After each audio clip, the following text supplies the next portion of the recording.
Good evening, visitors, and welcome to the Australian War Memorial's last post ceremony. My name is Jared Pratt, and joining us today from the Royal Australian Air Force is Corporal Peter Trevitt. This evening, we warmly welcome nominees of the RSL Queensland Anzac Spirit Award and Clarkson Division staff and midshipmen from the Royal Australian Naval College at HMAS Creswell. As always, we welcome the veterans who have served, those who are still serving, and the families that love and support them. The live stream of this ceremony is made possible by the Returned and Services League of Australia and the RSL and Services Clubs Association. We welcome members who are watching the broadcast of this ceremony from across Australia. During this evening's ceremony, wreaths will be laid at the base of the pool of reflection by visitors to the memorial. If you're able, please stand and join in singing the national anthem.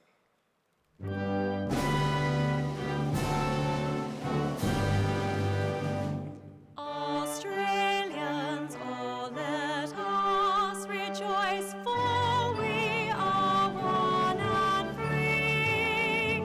We've golden soil and wealth for toil, our home is got by sea. Our land abounds in nature's gifts of beauty, rich and rare. In history's page, let every stage advance Australia fair. In joyful strains, then let us sing, advance Australia fair.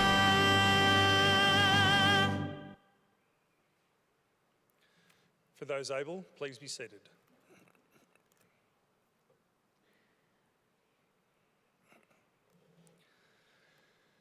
The Australian War Memorial was the vision of Charles Bean, Australia's first World War official historian. Bean landed with the Australian troops on Gallipoli and remained with them at the front through until the end of the war. The idea of this national memorial and museum came to him at Pozières, France, in the depths of the bloody fighting of 1916. Bean's idea was that this would be a place where families and friends could mourn loved ones buried in faraway places. It would also be a place that could help all Australians understand what these men and women had endured and what they had done for us. Bean's vision, to which we remain true, is best expressed as inscribed in the entrance to the memorial's galleries. Here is their spirit, in the heart of the land they loved, and here we guard the record which they themselves made. Tonight, we will read the story behind just one of those on the Roll of Honour, which lists the names of more than 103,000 men and women who have given their lives for us in war and on operations for more than a century. But first, we present a lament, Flowers of the Forest. Wreaths of floral tributes will now be laid at the base of the pool of reflection.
Today, we remember and pay tribute to Lance Sergeant Lawrence Norville McCarthy. Lawrence McCarthy was born in Perth on the 10th of April 1921, the only son of Lawrence Dominic McCarthy, a famous World War Victoria Cross recipient, and his wife Florence. In 1927, the family moved to Victoria, where Lawrence's father was employed as a commercial traveller with Sunshine Harvester Works. Lawrence attended Wesley College and then worked as a warehouse salesman in Melbourne. Soon after turning 18, he joined the 24th Battalion of the Citizens Military Force on the 2nd of May 1939. Months later, the battalion amalgamated with the 39th Battalion. When the Second World War broke out, McCarthy began regular training camps in country Victoria. In late October 1941, the battalion was called up for full-time duty for the duration of the war. It was at this point the 24th and 39th Battalions de-linked and were brought up to strength with men called up for duty. McCarthy was granted a week's leave in November and travelled home to visit his family. He was promoted to corporal the following month. In May 1942, the 24th Battalion moved to Queensland, where the battalion trained for war against the Japanese. In late August, McCarthy returned to Victoria to attend No. 3 Small Arms School at Bonegilla. On the 23rd of February 1943, the 24th Battalion sailed from Brisbane aboard the troopship Duntroon, bound for Port Moresby. From here, the men were flown to Wau in April, and over the following months, they took part in the fighting for Bodoobie Ridge and Mount Tambu, before going on to patrol the Wampit Valley as part of the Salamal Lay campaign. The 24th Battalion then took part in clearing the Ramu Valley in early 1944. McCarthy was hospitalised in February, suffering from malaria. He returned to his unit, but was hospitalised again in mid-April with a sprained ankle. He was then sent on a month-long medium machine gun course in May. The battalion returned to Australia in August, and after disembarking at Townsville, the men were sent home on extended leave. After returning to the battalion in early October, McCarthy was involved in the reorganisation of the unit and training replacement soldiers. The battalion also took part in training exercises in the Atherton Tablelands. McCarthy was promoted to Lance Sergeant before the end of the year and sailed with the battalion from Cairns to Torquay. The battalion constructed a new camp and organised training courses. McCarthy attended an instruction course on booby traps, mines and demolitions. In April 1945, the 24th Battalion took part in the advance to Buin in Bougainville and fought on a number of actions. On the 20th of May, the battalion took part in an attack on Japanese positions along the Buin Road. As A Company consolidated its objective, the men came under heavy and accurate Japanese artillery fire. 4 men, including Lawrence McCarthy, were killed. Another 5 men were wounded and 8 evacuated with shell shock.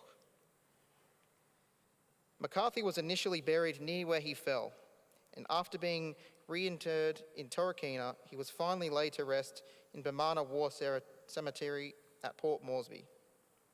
The epitaph on his headstone reads, "Blessed are the pure in heart, for they shall see God." He was 24 years old. Lawrence McCarthy's name is listed on the Roll of Honour on my left, among almost 40,000 Australians who died while serving in the Second World War. A photograph of his headstone is displayed today by the Pool of Reflection. This is but one of the many stories of service and sacrifice told here at the Australian War Memorial. We now remember Lance Sergeant Lawrence Norville McCarthy, who gave his life for us, for our freedoms, and in the hope of a better world.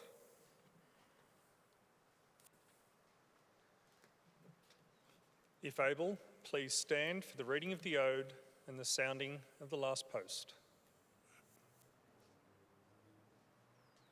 They shall grow not old, as we that are left grow old.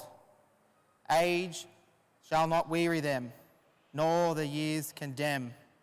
At the going down of the sun and in the morning, we will remember them. We will remember them.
Lest we forget.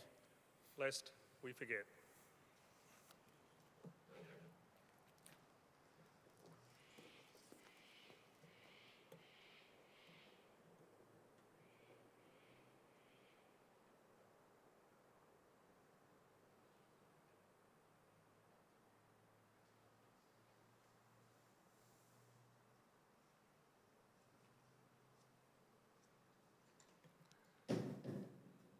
We leave you this evening with the words of the memorial's founder, Charles Bean. Many a man lying out there at Pozières, or in the low scrub at Gallipoli, with his poor tired senses barely working through the fever of his brain, has thought in his last moments, well, it's over. But in Australia, they will be proud of this. Ladies and gentlemen, girls and boys, that concludes the last post ceremony. On behalf of the Director, staff and volunteers, thank you for visiting the Australian War Memorial today and for your continued support during the Memorial's development project. We wish you all a very pleasant evening. Thank you.